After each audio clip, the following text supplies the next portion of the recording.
빠른 소식 정확한 정보 빠정튜브입니다. 지난 1월 17일 대한민국의 진정한 최초의 국산 전투기 KF-21 보라매가 첫 초음속 비행에 성공하였습니다. KF-21은 향후 지속적 개발을 통해 5세대 스텔스 전투기의 성능을 갖춘 전투기로 개량할 수 있는 잠재성이 뛰어난 전투기인데요. 이러한 전투기의 공동 개발국임에도 불구하고 마냥 웃지 못하는 나라가 있었으니 바로 인도네시아입니다. 인도네시아는 KF-21 개발의 유일한 공동 개발 국가인데요. 개발 비용의 20%, 약 1조 7천억을 부담하며 전투기 양산시 50여 대의 KF-21을 인도네시아 현지에서 생산하는 것으로 대한민국과 보람의 프로젝트의 계약을 성사시켰습니다. 이는 마치 우리나라가 1994년 로키드 마틴으로부터 KF-16 면허 생산을 통해 성장시킨 항공 기술을 토대로 27년 후 KF-21을 만든 길과 유사하다고 볼 수 있습니다. 현지 전문가들은 미래의 인도네시아 자주국방을 위해 KF-X 사업은 아주 좋은 조건이란 평이 주를 이루었지만 인도네시아의 욕심은 여기에 그치지 않았습니다.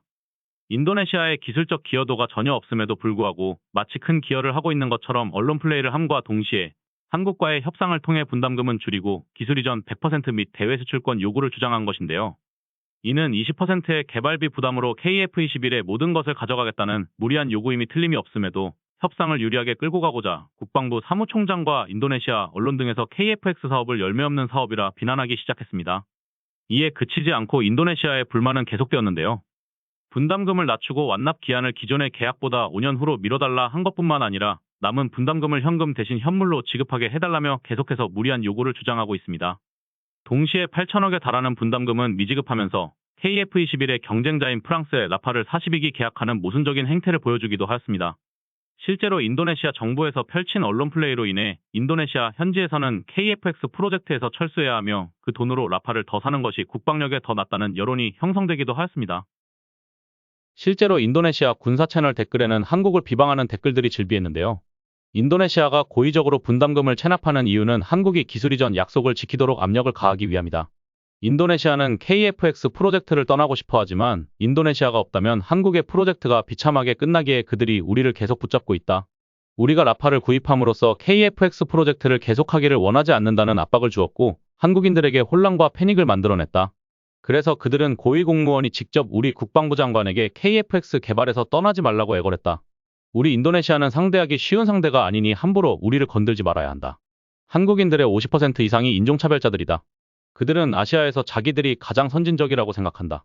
두 얼굴을 가진 악몽 같은 나라이다. K-팝은 최하층 노래. 와 같은 근거 없는 댓글들이 가장 많은 좋아요를 기록하고 있었습니다. 그러나 이러한 인도네시아의 지저분한 협상 방법에 대해 우리나라 역시 입장을 바꾸었는데요. 인도네시아 측에서 분담금을 더 이상 내지 않는 경우 약속된 시제기를 제공하지 않을 뿐만 아니라 인도네시아 기술자와 조종사의 기술 접근을 철저히 제한시키겠다는 강경책을 쓴 것입니다. 이런 양국 간의 기싸움이 지속되던 와중 뜻밖의 나라가 끼어들었으니 바로 폴란드입니다. 우크라이나 전쟁으로 인해 폴란드에서는 빠르게 생산 가능하고 성능이 좋은 한국산 무기에 대한 수요가 급증하였으며 항공전력 강화를 위해 KF-21에 큰 관심을 가지고 있다는 소식이 전해진 것입니다. 실제로 폴란드는 인도네시아와 달리 계약을 완벽히 지켜 신용이 높을 뿐만 아니라 동유럽이라는 새로운 시장 개척이 가능하기에 새로운 파트너로 부족함이 없습니다.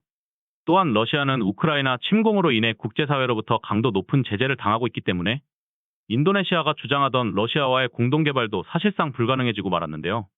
이러한 상황 속에서 KF-21 사업이 순조롭게 진행되고 초음속 비행까지 성공하자 인도네시아의 여론도 완전히 뒤집히게 되었습니다. 20%라는 돈으로 기술을 얻을 수 있는 것이 매우 큰 혜택이라는 것을 아는 사람들은 우리가 이 프로젝트에서 쫓겨나지 않는 걸로도 감사할 것이다. 특히 우리가 KF-21 프로젝트에서 쫓겨난다면 UAE와 폴란드가 우리 자리를 꿰찰 것이다. 우리의 파트너십 위치가 그들에게 뺏기지 않도록 잘 처신해야 한다. 한국은 KF-21의 핵심 기술을 얻기 위해 많은 F-35를 구입해야 했다.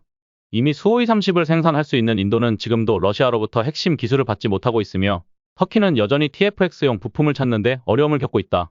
정부와 일부 멍청한 국민들의 욕심 때문에 한국이 우리를 사업에서 쫓아내지 않도록 조심해야 한다. KF-21은 4.5세대 전투기의 일종으로 5세대로 업그레이드가 가능한 장기적으로 설계된 엄청난 전투기이다. 이런 협력을 계속해서 지지해야만 한다. 인도네시아의 언론은 정의를 잃었다. 우리의 언론은 한쪽으로 치우친 상태이다. 한국의 KF-21은 세계 8번째로 첫 비행에 성공하였고 미래에는 우리가 잡을 수도 없을 만큼 성장할 것이다. 나라가 정말로 정상이라면 인도네시아는 공정한 시각을 가진 언론이 있어야만 발전할 수 있다. 우리나라 사람들은 진실을 보고 싶어 하지도 알고 싶어 하지도 않는다. 의심스러웠던 한국의 KF-X 사업의 성과가 나타나기 시작하고 폴란드 같은 타국에서도 KF-21에 관심을 보이기 시작하자 지금까지 KF-21을 비난하던 여론이 180도 바뀌게 된 것입니다. 이에 대해 한국 네티즌들은 인도네시아의 괘씸한 행동을 비판하며 공동 개발을 중지해야 한다는 여론이 줄을 이루고 있습니다. 그러나 군사 전문가들의 생각은 조금 달랐는데요. 10년간 우리나라의 방산 수출국 2위가 인도네시아이고 우리나라 사람들마저 성공을 확신할 수 없었던 KF-X 사업에 과감하게 초기 투자한 나라가 인도네시아인 만큼 인도네시아 문제를 감정적으로만 바라볼 것이 아니라 최대한 국익에 도움이 되는 방향으로 이끌어야 한다는 것입니다. 과연 인도네시아가 앞으로 남은 미납금을 전부 납부하고 약속된 KF-21을 인도받을 수 있을까요? 빠정튜브가 앞으로의 소식 계속해서 전해드리겠습니다. 영상이 유익하셨다면 구독, 댓글, 좋아요 꾹 눌러주세요.